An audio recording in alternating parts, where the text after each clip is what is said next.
Hello বন্ধুরা, আমি পল্লব নতুন ভিডিও নিয়ে আপনাদের সাথে আছি। আজ আপনারা দেখবেন এর মাধ্যমে আমরা কিভাবে ছবিতে কাজ করতে পারি। মনে করেন আপনি অনলাইনে একটা জামা দেখেছেন বা শার্ট দেখেছেন, ওই শার্টটা আপনার পছন্দ হয়েছে। এই শার্টটা এআই টুলের মাধ্যমে আপনার শার্টের সেট করতে পারবে। এখন অনেকেই এআই দিয়ে ছবি আপলোড করে ফেসবুকে দিচ্ছে। এআই এর মাধ্যমে আপনার শার্ট আর পরিবর্তন করতে হবে না। এক শার্ট পরিহিত থাকা অবস্থায় আপনি শার্ট পরিবর্তন করতে পারবেন। এর আগে বলে রাখি, আপনি যদি আমার এই চ্যানেলে নতুন হন, চ্যানেলটি সাবস্ক্রাইব করুন।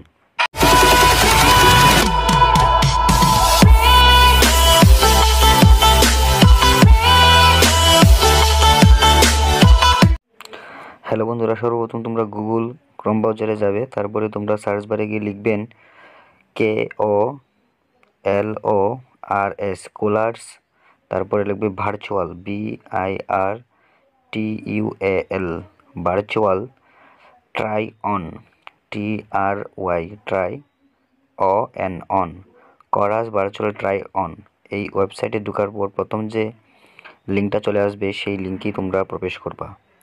লিঙ্ক প্রবেশ করার পর দেখবে পাশে একটা থ্রি ডট আছে। ওই থ্রি ডটে যাওয়ার পর তোমরা যে ডেস্কটপ সাইট আছে, একটা আমাদের আছে মোবাইলের জন্য আর একটা হচ্ছে ডেস্কটপ সাইট। ওই ডেস্কটপ সাইটটা আমি অন করে রেখেছি, তোমাদের সুবিধার জন্য আমি আরেকবার দেখাচ্ছি। দেখো, ওই ডেস্কটপ সাইটে যাবে তোমরা থ্রি ডটে, তারপরে ডেস্কটপ সাইটটা এভাবে অন করে রাখবে। তারপর আবার বের হো। তারপরে তোমরা যে আগের ইন্টারফেসটা আছে এটার নিচে তোমরা যাবে। নিচে যাওয়ার পরে দেখবা অনেকগুলো আইকন আছে, ছবি আছে। তোমাদের যদি এই জায়গা থেকে কোনো ছবি পছন্দ হয় তাহলে তোমরা দিতে পারবে, অথবা তোমাদের এখানে অনেকগুলো স্টেপ আছে। 3টা স্টেপের মাধ্যমে আমরা এআই এর ছবির পরিবর্তন করতে পারবো। দেখো, ফার্স্ট স্টেপের মধ্যে লেখা আছে আপলোড এ পারসন ছবি, মানে পিকচার, মানে তোমার যে ছবিটা আছে ওই ছবিটা তুমি ওই জায়গা থেকে আপলোড করতে পারবে। তুমি তোমার গ্যালারিতে চলে যাবে। গ্যালারিতে যাওয়ার পর তোমার যে ছবিগুলো আছে সেই ছবি থেকে তুমি রিসেন্টলি যে কোনো একটা ছবি সিলেক্ট করো। আমি আমার একটা ছবি সিলেক্ট করে ফেললাম। এই ছবিটা দেখো, সিলেক্ট করার পর দেখো এখানে একটু সময় নেবে আপলোড হওয়ার জন্য। আস্তে আস্তে এই ছবিটা ওই জায়গায় তোমার আপলোড হয়ে যাবে। তারপরে তোমার এটা আপলোড হয়ে গেলে দেখো, তুমি যে ছবিটা যদি আপলোড হয়ে যায় তারপরে তুমি যেতে হবে তোমার দ্বিতীয় স্টেপে। দ্বিতীয় স্টেপের মধ্যে তোমার ওই যে দেখো আমার ছবিটাই অলরেডি আপলোড হয়ে গেছে, আমি যে গ্যালারি থেকে যে ছবিটা দিয়েছিলাম।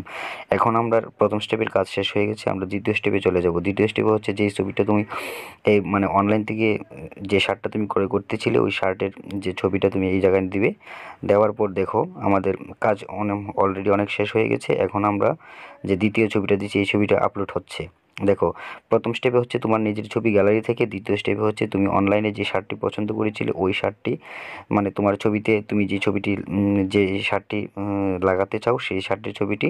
এটা হচ্ছে দ্বিতীয় স্টেপ। তাহলে প্রথম স্টেপ তোমার ছবি, দ্বিতীয় স্টেপ হচ্ছে যে ছবিটি তুমি অনলাইন থেকে লাগাতে চাও সেই ছবিটি। আর তৃতীয় স্টেপ হচ্ছে তোমার দেখো নিচে একটা রান নামে একটা অপশন আছে, RUN, এই রান অপশনে চলে যাবে।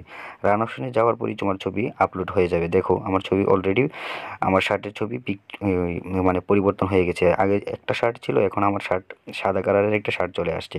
তারপরে দেখো তোমরা ওই যে এই উপরে একটা ডাউনলোড অপশন আছে, আমি তোমাদের জুম দিয়ে দেখাচ্ছি। এই যে ডাউনলোড একটা অপশন আছে, ডাউনলোডে অপশন গেলেই তোমার ডাউনলোড হয়ে যাবে।